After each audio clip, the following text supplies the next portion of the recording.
دل فتاح عزیزوف در سن 72 سالگی از تپیدن باز ماند. او عالم مشهور، دکتر علم‌های اقتصادی، پروفسور، اعلاچه معارف جمهوری تاجیکستان بوده. در طول حیات به خلق و ملت خویش کارهای نظررسی را به انجام رسانیده است. فتاح عزیزوف ختم کرده انستیتوت دولتی پداگوژی لنین آباد میباشد. او در کافدره نظریه اقتصادی دانشگاه دولتی خوجند به نام اکادمیک باباجان غفورов فعالیت میکرد. از سال 1980 به حیث دیرکتور کتابخانه علمی استحصالی جمهوری شمع وزارت کشاورزی و حفظ طبیعی جمهوری تاجیکستان ادای وظیفه کرده است. همین را قید کردن لازم است که فتاح علیمویچ یکی از شخصانی بودند که هم وقت هم قدیم زمان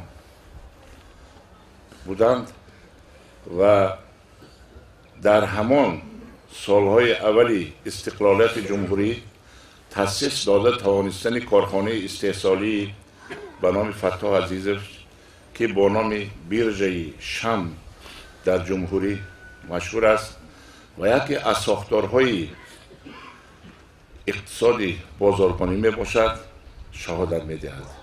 جنازه پروفسور فتاح عزیزوف روز جمعه سنه 12 مارس در جماعت فرونزه ناحیه باباجان غفورov برگزار گردید که در آن نزدیکان و پیوندان، همسبقان و شاگردان اشتراک نموده از استاد زنده یادآوری نمودند. فتاح علیمویچ جهت خوب انسان این چیست گفته پرسم میگفتند که جهت خوب انسان این انسان بودن است.